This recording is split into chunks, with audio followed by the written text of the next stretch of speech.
Student अस्सलाम वालेकुम। उम्मीद है कि आप सब खैरियत से होंगे और आप देख रहे हैं अरफन टेक्निकल एकेडमी। तो आज हमने जो क्वेश्चन सोल्व करना है वो हमारे पास है find the angle of intersection of two curve is, यानी कि दो कर्व जो है ना उनका जो इंटरसेक्शन जो एंगल हमने वो आज फाइंड करना है। तो उसके लिए हमारे पास जो कर्व के दो हमारे पास कर्व हैं उनकी जो इक्वेशन है वो हमारे पास गिवन है।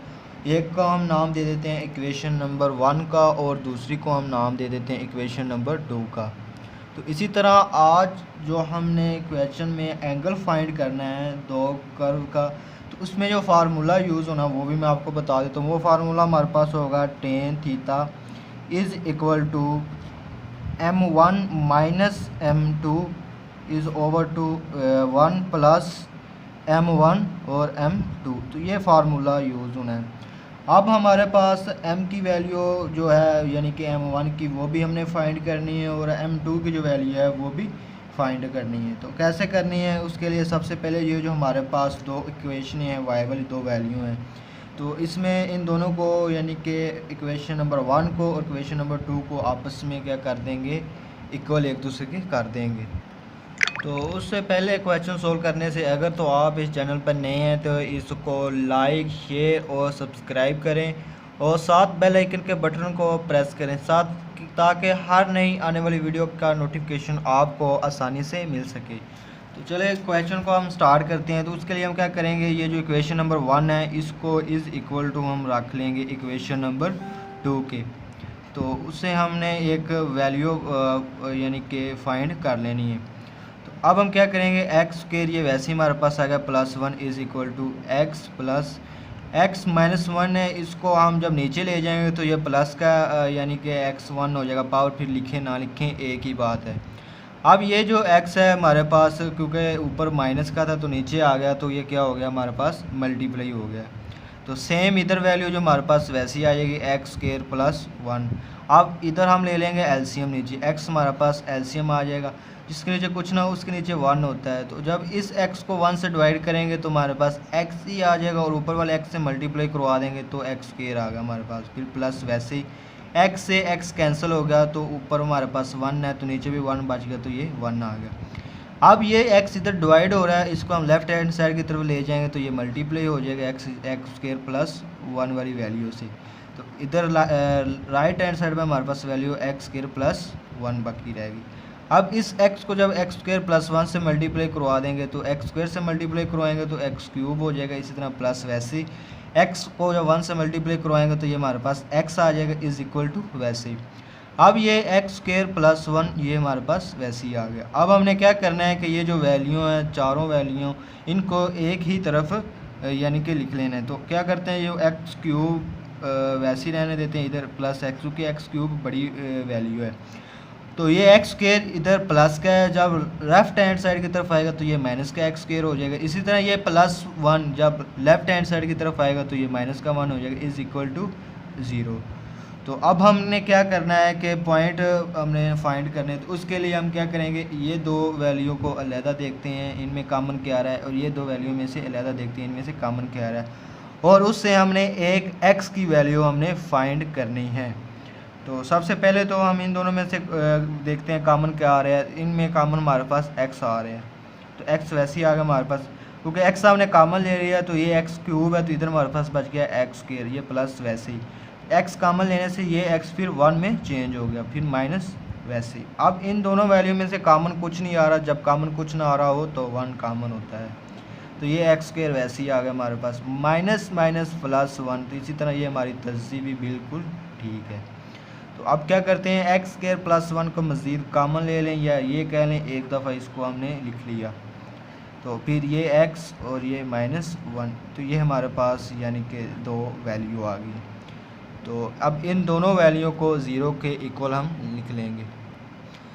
तो अब हमने इन दोनों वैल्यू को 0 के इक्वल ले लिया है। अब जो x वाली वैल्यू वो हम सोल्व कर लेंगे, यानी कि x - 1 को, उससे हमारे पास x की वैल्यू आ जाएगी।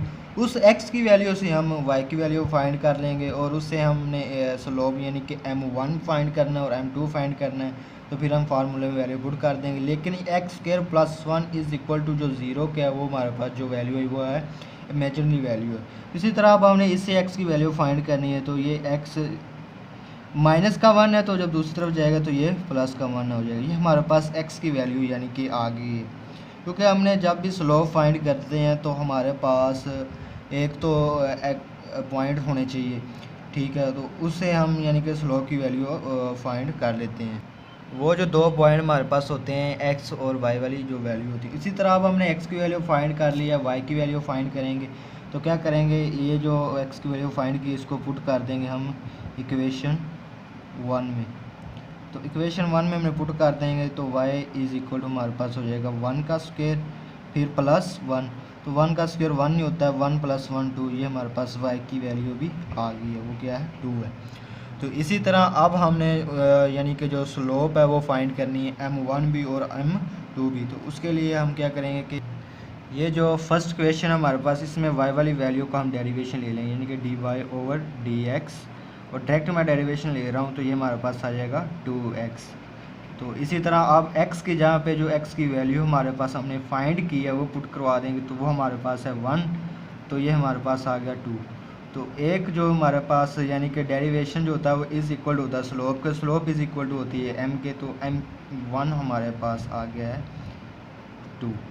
और इसी तरह अब हमने जो दूसरी यानी कि स्लोप m2 है वो फाइंड करनी है। तो उसके लिए हम क्या करेंगे कि जो दूसरी हमारे पास इक्वेशन है उसका डेरिवेशन ले लेंगे। तो ये हमारे पास हो जाएगा dy/dx। तो डेरिवेशन का पीछे में हमने बहुत ही इक्वेशन की है तो आपको कंसेप्ट पता है, तो ये भी डायरेक्ट कर लेते हैं। x का डेरिवेशन हमारे पास आ जाएगा 1। इसी तरह x - 1 का जो डेरिवेशन हो जाएगा वो हमारे पास हो जाएगा -x - 2, क्योंकि ये देखिए माइनस शुरू में आ जाएगा और -1 में जब -1 करेंगे तो ये हमारे पास हो जाएगा -2। तो अब इसमें भी हमने क्या करना है कि ये जो हमारे पास वैल्यू है वो पुट करवा देनी है x की। तो उससे पहले हम क्या करते हैं 1 - 1/x, ये माइनस का 2 जब नीचे आएगा तो ये प्लस का 2 हो जाएगा। तो इसी तरह x की जो वैल्यू हमारे पास वो क्या है 1 है, तो हम 1 पुट करवा देंगे। 1 - 1/1 का स्क्वायर 1 ही होता है। बाकी जो हमारे पास वैल्यू बचेगी 1 - 1, तो 1 से 1 कैंसिल इज़ इक्वल टू 0। तो यानी कि हमारे पास स्लोप m2 भी फाइंड होगी, वो क्या आ गई है 0 आ गई है।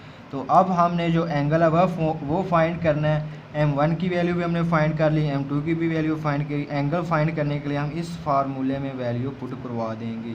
तो ये हमारे पास tan थीटा वैसे ही आ गया इज़ इक्वल टू वैसे। m1 की जो वैल्यू हमने फाइंड की है वो हमारे पास है 2, तो ये हमारे पास आएगा 2 माइनस। इसी तरह फिर m2 की जो वैल्यू हमने फाइंड की है वो हमारे पास है 0, तो ये 0 आ गई इज़ ओवर 2। फिर 1 माइनस m1 की जो वैल्यू हमारे पास है वो 2 है और m2 की जो वैल्यू हमारे पास वो 0 है। तो इसी तरह अब ये देखें कि ये हमारे पास हो जाएगा tan theta is equal to, ऊपर हमारे पास केला 2 बच गया और नीचे हमारे पास केला 1 बच जाएगा। क्योंकि देखें 2 ने जब 0 से मल्टीप्लाई होना है तो ये क्या हो जाना है 0 हो जाना है, इसका मतलब है केला 1 बच गया। तो हमने एंगल क्योंकि फाइंड करना है, तो ये एंगल वैसे ये tan है जब दूसरी तरफ जाएगा यानी कि राइट हैंड साइड की तरफ, तो ये tan इन्वर्स में तब्दील हो जाएगा। तो 2 के नीचे 1 हो तो वो एक ही बात होती है। तो अब हमने tan इन्वर्स और 2 की जो वैल्यू है वो फाइंड, तो उसके लिए हम क्या करेंगे कि कैलकुलेटर में शिफ्ट का बटन दबाएंगे और tan दबाएंगे, फिर हम 2 की वैल्यू दबाएंगे। जो हमारे पास आंसर आएगा, क्योंकि डिग्री हमेशा जो हमारे पास एंगल हमेशा होता है वो डिग्री में होता है, तो उसके लिए फिर हम डिग्री को प्रेस करेंगे। तो ये हमारे पास जो ना इसका फाइनल जो आंसर है जो हमने मालूम करना था एंगल वो फाइंड हो गया, वो हमारे पास आ गया 63, ठीक है, और 26 समथिंग। तो उम्मीद है कि आज का जो क्वेश्चन हमने सोल्व किया इसकी समझ आई होगी। अगर किसी भी किस्म का कोई भी क्वेश्चन हो तो आप कमेंट में बता सकते हैं। तो इंशाल्लाह मिलते हैं नेक्स्ट लेक्चर में, तब तक दुआ में याद रखिएगा। अल्लाह हाफिज़।